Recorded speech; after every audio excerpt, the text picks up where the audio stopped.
મારું નામ નીરવ કોટડિયા. મારું નામ અલ્પા નીરવ ચોરડિયા છે. મેરેજને 8 વર્ષ થયા છે. ઓકે, અલ્પાબેન તમે ક્યાં શું કામ કરો છો? હું લેબ ટેકનિશિયન છું. પંચનાથ હોસ્પિટલમાં. અચ્છા, એટલે ફ્રેન્ડ્સ અને કલીગના સજેશનથી અમે હા હા, એટલે અમે તમે આમ મેડિકલ ફિલ્ડ સાથે જ કનેક્ટેડ છો, બરાબર ને? એટલે ઇન્ફર્ટિલિટી પહેલા ટૂંકમાં તમને જ્યારે પ્રેગ્નન્સી નહોતી રહેતી ત્યારની તમારી શું ભાવનાઓ હતી? એટલે કે ભાઈ ત્યારે સ્ટ્રેસ રહેતું હશે કે શું રહેતું હતું, એના વિશે આપણે તમે કંઈક થોડું કહેવા માંગો? હા, એટલે આપણને થોડું કામ હોય છે કે આપણે ગમે એટલી ટ્રાય કરી છે છતાં પણ આપણને રહેતું નથી. એના માટે ફ્રેન્ડ્સ અને કલીગના સજેશનથી ગ્લોબલ આઈવીએફમાં ટ્રીટમેન્ટ માટે અને આઈનું એટમોસ્ફિયર ને બધું સારું લાગ્યું એટલે અમે ટ્રીટમેન્ટ કન્ટિન્યુ કરી. અચ્છા, અને આપણી ઘણી ટ્રીટમેન્ટમાં ક્યારેક 19-20 થતું હોય તો એના વિશે કે તમારે કેવું કે તમારી ટ્રીટમેન્ટની જર્ની કેવી રહી ગ્લોબલમાં, એના વિશે તમે થોડું પ્રકાશ પાડો એમ. હા, એટલે એમાં ઘણી વખત એવું થાય છે કે આપણને એક વખત સક્સેસ, 2 વખત, 3 વખત ન મળે એટલે ઘણી વખત પેશન્ટ એવું કહે કે હવે અમે થાકી ગયા છીએ, મેન્ટલી ડિસ્ટર્બ થઈ જાય કે હવે આપણને સક્સેસ મળશે જ નહીં. પણ એવું જરૂરી નથી હોતું. તમે ભગવાન ઉપર વિશ્વાસ રાખો, આપણા ડોક્ટર છે એની ઉપર વિશ્વાસ રાખો એટલે તમને સફળતા ચોક્કસ મળશે અને અમને પણ એ સફળતા મળી છે.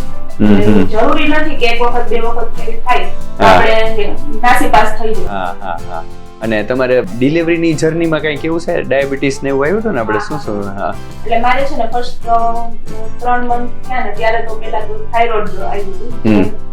એના માટે પછી એન્ડોક્રાઇન સજેસ્ટ કરી પછી ઓકે થઈ ગયું. પછી શુગર આવ્યું એટલે એના માટે પણ ઇન્સ્યુલિન ને બધું ચાલુ હતું પણ અત્યારે ઓકે થઈ ગયું છે, વાંધો નથી. અને ડિલિવરીમાં ટ્વિન ડિલિવરી થઈ ને આપણે ટ્વિનમાં શું શું આવ્યું છે? સરસ. અને બે હેલ્ધી જ છે? સરસ છે, વાંધો નથી. સરસ. એટલે કહેવાનો મતલબ છે કે ભાઈ ઘણી ટ્રીટમેન્ટમાં ચડાવ ઉતાર થઈ શકતો હોય, યંગ એજ હોય કે તો પણ ક્યારેક બીપી, ડાયાબિટીસ, થાઇરોઇડ ને એવા ડિઝીઝ પણ આવી શકતા હોય છે. તો એ બધામાં હિંમત રાખીને આગળ વધવાથી તમારું ઈચ્છિત પરિણામ આપણે મેળવી શકતા હોય છે. તો આજે અલ્પાબેન છે એ પોતાનો અનુભવ અને નીરવભાઈએ પોતાનો અનુભવ શેર કર્યો છે. તો એનાથી તમારે ઓડિયન્સને કંઈ કહેવાનું કે ભાઈ મોટિવેશન માટે અથવા તો એ લોકો પોતાની ટ્રીટમેન્ટમાં એક જગ્યાએ સ્ટોપ થઈ ગયા હોય તો ત્યાં હિંમત નહીં હારવાની અને આગળ વધવું, એટલે એના ઉપર ખાસ ફોકસ કરવું. અને બાકી કે તમારે કોઈને ઓડિયન્સને સલાહ દેવી હોય તો તમે કંઈ દઈ શકો, કારણ કે તમે આ જર્નીમાંથી નીચેથી માંડીને ઉપર સુધી પહોંચ્યા છો તો ઘણા એવા હશે કે ક્યાંક અડધે ઊભા રહી ગયા હશે તો તમે એને ગાઈડ કરી શકો કે ભાઈ તમારે તો ના, હજી આગળ વધશો તો આ રસ્તો છેલ્લે પહોંચે તો છે જ પરિણામે, બરાબર ને? એટલે કાંઈ તમારે 2 શબ્દ કહેવો હોય તો કહી શકો. નીરુભાઈ તમારે કંઈ કહેવું હોય તો? આ જર્નીમાં ચડાવ ઉતાર તો એવા કરતા હોય. અમે પણ ઘણી વખત ટ્રાય કરેલી છે, 2 થી 3 4 સાયકલ આપણે કરેલી છે.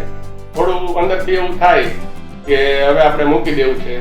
ડોક્ટર તો એની રીતે ટ્રાય કરતા જોઈએ પણ ભગવાન ઉપર ભરોસો રાખી અને try and try you will be success થાય. અમે પણ છેલ્લા 5મી સાયકલમાં અમને પોઝિટિવ મળ્યું છે અને અમે ખુશ છીએ. તમે પણ અધવચ્ચે થાકી જાઓ કે એમ થાય કે હવે નથી કરવું, હવે આ સક્સેસ નહીં જાય, તો એવું નથી. ટ્રાય કરશો તો આગળ સક્સેસ જાશો.